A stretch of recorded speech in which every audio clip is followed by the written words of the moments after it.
show you all the bills I drop. When I grab my pull the stocks, Wednesdays when the comics drop. Whoa. I'll take you to the comic shop, where variants are what I thought. Hey guys, we're here today to talk a little bit about the Long Beach Comic Expo coming up this Saturday, May 11th at the Long Beach Convention Center. It's from 10 a.m. to 6 p.m. and tickets are $15. You can either buy those online or show up at the door for those. So it's a smaller show. It's their one-day expo. You may be familiar with the Long Beach Comic Con, same people. They do that in the fall time, and then this is kind of their spring equivalent, which is a smaller show, one day, but it's a really fun little show that they put together. And so I wanted to hit on a couple points just to give some insights for people that may have not been there before and to kind of know what to expect, and maybe just highlight a few things that you may have not noticed as you were checking them out. So first off, just a couple things on vendors. It's normally a one-room show. It kind of spreads out a little bit outside of that main ballroom area. A lot of local artists, a lot of comic artists there, a lot of cool independent work you can check out and things like that. So I definitely suggest taking your time, making your way through the very large artist alley and taking a look at what they have there. A couple booths inside, away from the artist alley, though, to definitely check out. One is Pulp Fiction. That's always a favorite for me. You may also know them as cheapgraphicnovels.com online.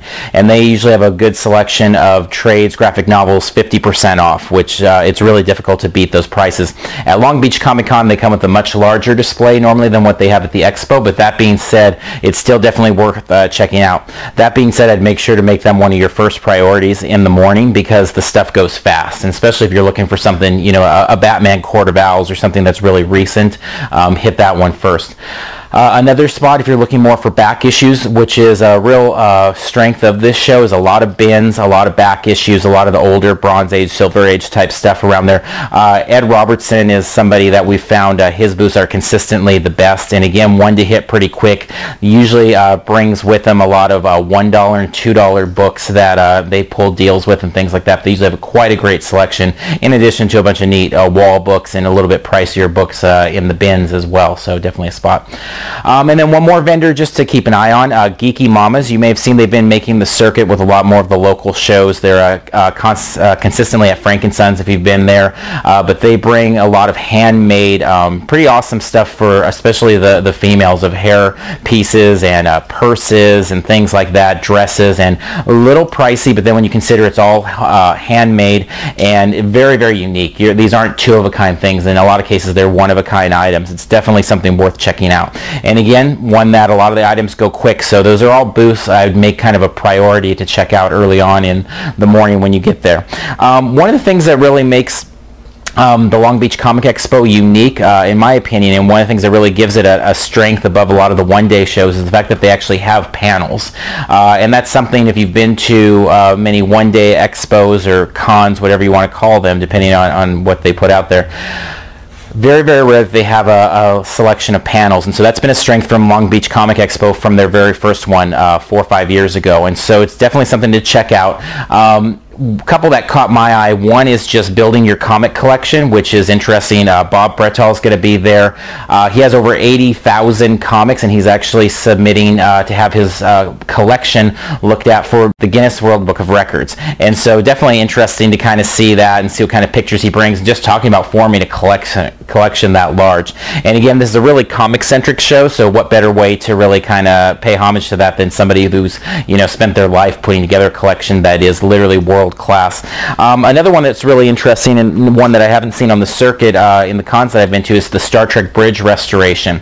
And so here we have somebody who was able to save the original Enterprise bridge from the Star Trek Next Generation series, and he's putting that back together and using it as building into an interactive museum piece. And so it's kind of neat to see again what he has and what he's going to bring there. Another unique experience, again, especially considering this is a one-day show, to be able to bring those types of panels, and there's many more beyond that.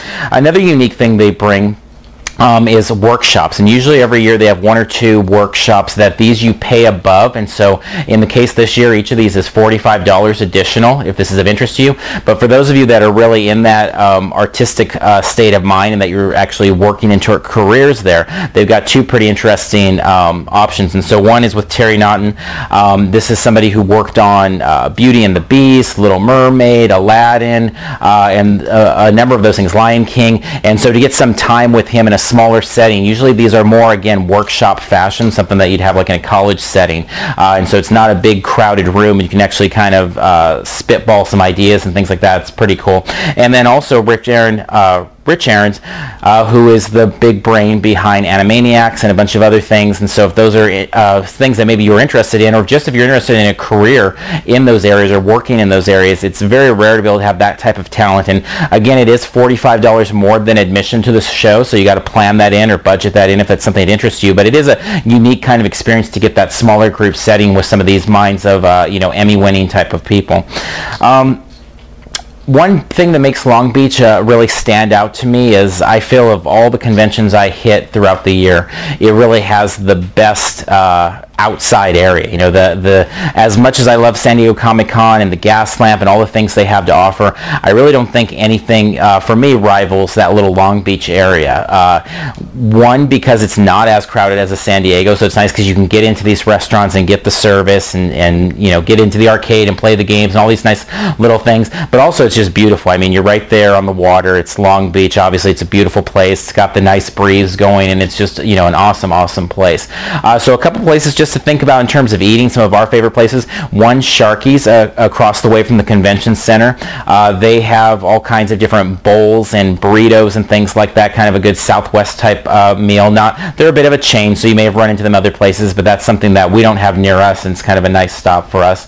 Another one, which is a chain that you probably have not too far from you, and they're all around, is Hooters. But it's a great place there. It's a relaxing atmosphere. They've got the screens everywhere. You can check out a basketball game, things like that, especially this time of year with NBA playoffs and all that, and just a nice relaxing spot to hang out. And then also down on the pier, there's several restaurants down there. There's a cool arcade to check out if you just want to do something a little bit different, some candy shops, things like that. We really like Stefano's Pizza. They have some great pizza and great pasta, and again, a real low-key place, great prices. So definitely worth the walk past the Yard House and going down that way, and some cool stuff there. So one thing I'd really encourage you with the Long Beach Comic Expo is to just try and get there early and then make the most of the day and check out some of those local areas. As much as we love the show and we've literally spent every minute that the Comic Expo or the Long Beach Comic Con have been open, we've been there. But we've also made sure to find some time to kind of search that local area and hang out, check out the bookshop, places like that are adjacent and kind of neat. So really looking forward to Long Beach Comic Expo. It should be a fun show. A lot of cosplay usually, a lot of great, as I said, some vendors, lots of bins. For us, it's a real big bin show. We'll hit the places like a Golden Apple that'll have better deals than they do at their shops, to be quite honest, and fill in some holes in the back issues and things like that. We'll also hit some of those artists and look for some of those one-of-a-kind pieces, and just little things from local artists, try and support those people.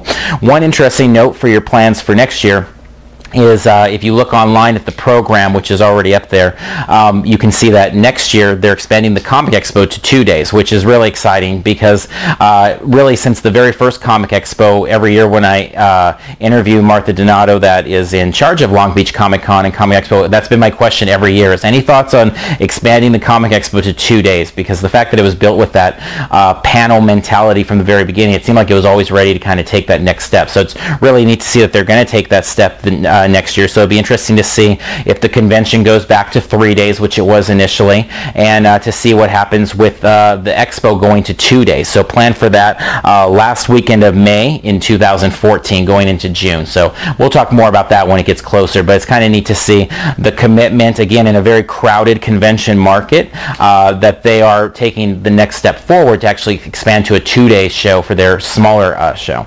So that being said, we'll be at the expo all Saturday long. We'll be filming quite a bit there, and I'll be tweeting quite a bit and putting videos up and things like that. So keep an eye out for us. Say hi if you see us, and hope to see you in line there. Take care. I'll take you to the comic shop, show you all the bills I drop. When I grab my Pulp box, Wednesdays when the comics drop. I'll take you to the comic shop, where things are what I thought. I'll keep spending all I got, keep reading till the series stops. I see you, girl, with that little purple dress on. I see you at the next Comic Con. With your glasses on. Yeah, the glasses on.